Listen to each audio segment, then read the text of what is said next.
तो दोस्तों इस समय भारत की तरफ से बीएमडी के फेज 1 को 3 और लोकेशन पर तैनात करने की तैयारी को शुरू कर दिया गया है। बीएमडी के फेज 1 को पहले ही हम दिल्ली और मुंबई जैसी लोकेशन पर तैनात कर चुके हैं, लेकिन अब भारत की तरफ से प्लान ये किया जा रहा है कि हम बीएमडी के फेज 1 को 3 और जगह पर तैनात करेंगे और इन 3 लोकेशन के लिए बीएमडी के सभी कंपोनेंट को बनाकर तैयार कर लिया जा चुका है। ऑपरेशन सिंदूर के दौरान हमने देखा है कि पाकिस्तान की तरफ से भारत के ऊपर बैलिस्टिक मिसाइल की मदद से हमला किया गया था, लेकिन उस समय भारत की तरफ से अपने बीएमडी के फेज 1 को एक्टिवेट नहीं किया गया था। और ये चीज दिखाती है कि इस समय भारत इतना कैपेबल है कि हम बिना बीएमडी के भी दुश्मन देश की बैलिस्टिक मिसाइल को काफी आसानी से मारकर गिरा सकते हैं। बीएमडी के फेज 1 को हम पहले ही दिल्ली और मुंबई जैसी जगह पर तैनात कर चुके हैं, लेकिन अब डीआरडीओ की तरफ से बताया ये जा रहा है कि बीएमडी के फेज 1 को बेंगलुरु,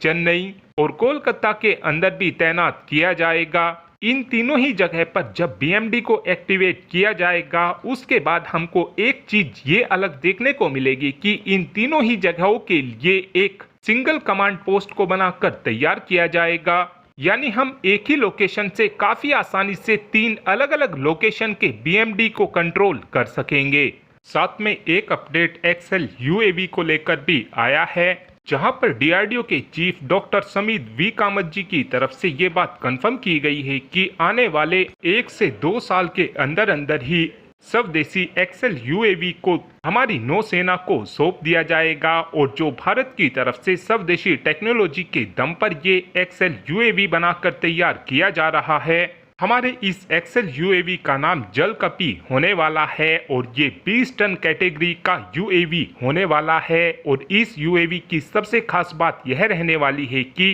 ये यूएवी बिना किसी ह्यूमन इंटरवेंशन के 45 दिनों तक लगातार पानी के नीचे रह सकेगा। जो ये हमारा एक्सएल यूएवी होने वाला है, ये बोइंग के और का यूएवी जैसा ही दिखाई देगा। हमारे इस एक्सएल यूएवी की सबसे खास बात यह होने वाली है कि इस यूएवी को काफी आसानी से 300 मीटर की गहराई में भी ऑपरेट किया जा सकेगा और इस यूएवी की मदद से हम आईएसआर मिशन को काफी आसानी से परफॉर्म कर सकेंगे। साथ में इस यूएवी की मदद से हम anti submarine warfare, counter measure system, counter mine जैसे ऑपरेशन में भी इस यूएवी का इस्तेमाल काफी आसानी से कर सकेंगे। और आगे चलकर हमारा ये स्वदेशी एक्सएल यूएवी दुश्मन देश को बहुत ही भारी पड़ने वाला है, क्योंकि हम अपने इस यूएवी की मदद से काफी आसानी से दुश्मन देश की पनडुब्बियों को भी तबाह कर सकेंगे और दुश्मन देश के इंपोर्टेंट ब्रिज और दुश्मन देश के जंगी जहाजों को भी आगे चलकर अपने इसी